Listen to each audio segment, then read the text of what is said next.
Hi everyone, I'm in New Jersey with one of my favorite people, Geoff Meade, who recently had a bike check come out on this YouTube channel that I honestly forgot that I hadn't edited yet and thought I had released already, but I didn't. And I'm in New Jersey right now, and Geoff has actually updated his bike a bit since then, and we're updating it right now. Let me focus.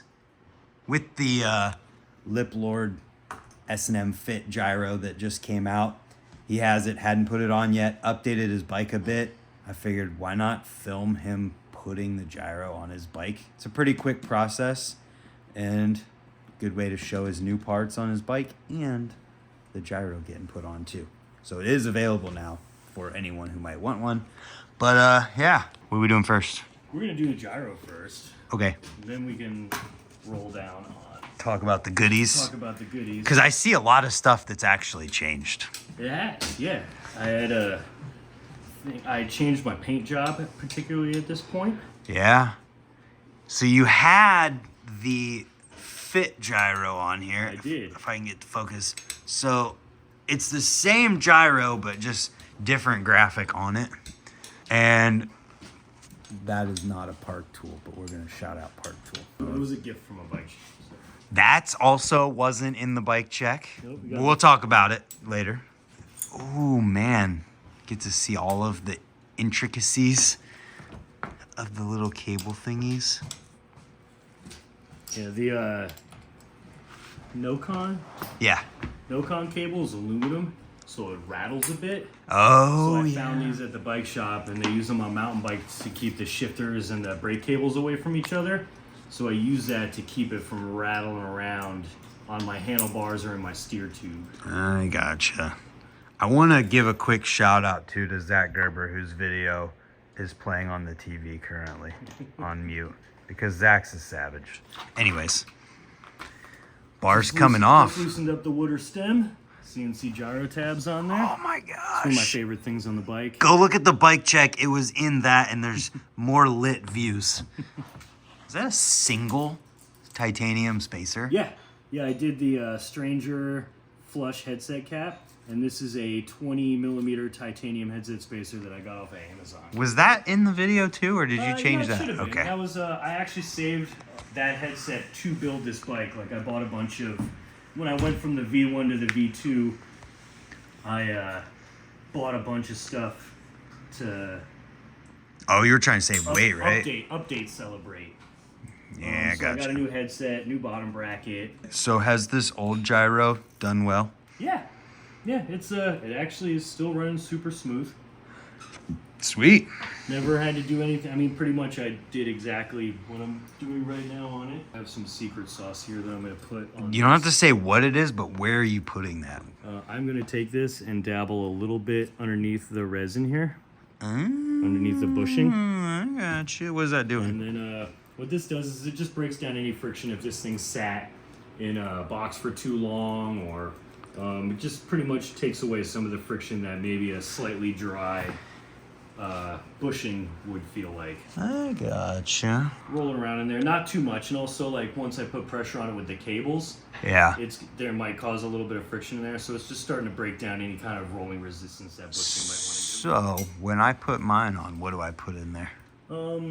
This is the poly lube good? The poly lube will be fine. Anything like a PTFE would be good. Okay. Oh, look at that. This is the thumbnail right here.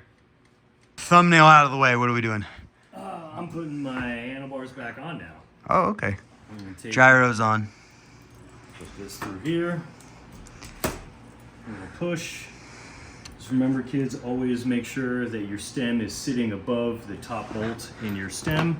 Your fork, yes. Your steer tube. Steer tube sitting has to be above. Past, or even with the bolt that's in there. Top bolt. Not the bottom bolt, the top bolt. Someone could hear you say bolt, like, but it was even with the bolt. No, the top bolt. This is the first time we've worked on bikes at your house. We've worked on bikes at my house lots. Still remember putting Noah's together. That was a funny... That was a great... That's a video, and I'll make sure I link that in the description, because that was funny. Oh, that's the best part. Oh yeah, let me zoom in. Give me some more of those.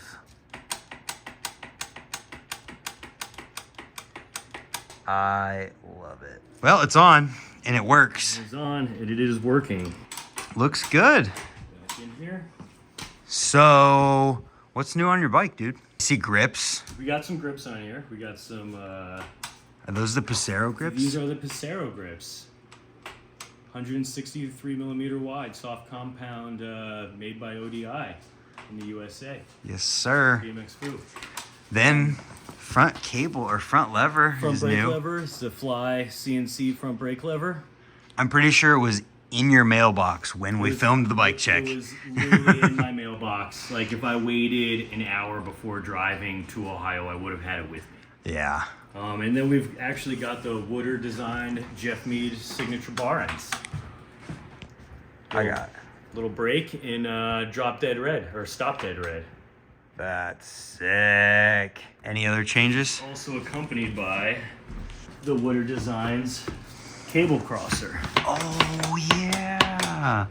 I happen to have one of these I can show off the bike too. So what this does is pretty much it allows if you have a standing platform style frame like this, you can actually cross your straddle cable underneath it to keep everything nice and tucked up. Also looks really good on just a generic top tube, not even just a standing platform. And by crossing the cables in the back, you are actually pulling the brake arms to get a bit more leverage out of your brakes. Because physics. Because physics. You're actually pulling the arm in the direction where you can actually get leverage off of it.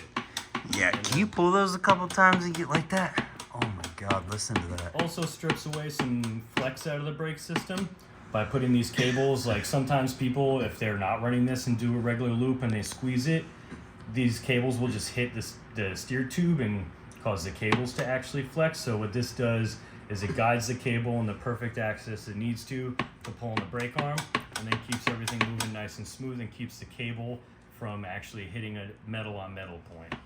Man, that sounds really good. Absolutely perfect. Then the other thing would be my pegs. This Oh, year I'm yeah. gonna try something different. I actually picked up a pair of the Haro Lineage Flatland pegs. These are a bit softer aluminum, but I wanted something to get a little bit more grip while doing different stalls. Haven't been doing a whole lot of grinding, and if not, I got a pair of pegs I could slide on if I feel like sliding across the coping somewhere. But I wanted something that would be a little bit more lip tricky, and these seem to fit the bill. Yeah, they look. I'll be interested in hearing how you like them. Yeah, I rode them once. Unfortunately, I blew my ankle up and had to have surgery. And my first day riding back, I wound up realizing that it was too soon. But for the couple hours I was actually able to ride as well as I could, they seem to be doing the job just perfect. Nice. Another thing here, now that Geoff has entertained you for about 10 minutes, his Instagram got hacked. Oh yeah. He lost everything. Well, lost pretty much my Facebook and Instagram, so if you followed me at my old handle, which was changed to _GEO_BMX, it's now just Geoff Meade BMX, no underscores, no changing in letters, but yeah. So, he got a better handle out of the deal at least. But you gotta go follow him. Follow him on his new Instagram. Make sure, and he'll be posting riding clips on this as soon as he can. Oh, and got this thing at 23.11 pounds. 23. Just got it under 24, which was my goal with this version of the Trident. The goal from the beginning. I mean, just to be clear, that is 4 pegs, both brakes. Levers, bar ends, grind guards. I got hub guards on all 4. Under 24 pounds. Under 24 pounds. That is sick. And you have extra stuff on your frame to compensate for as well. So, cool, man. Well, everybody follow Geoff on his new Instagram page. If you want to get the Fit Gyro, I'll link it down below. If you want to get his bar ends, I'll link those. And what do you call that thing officially? Cable saucer. Cable saucer. You want to sauce up your brakes. Sauce up your brakes. I'll leave all relevant things in the description below for you to find them. And yeah, Nice bike, Jeff. Oh, I ruined that. Here, try that again. Thanks for watching. We'll see you next time.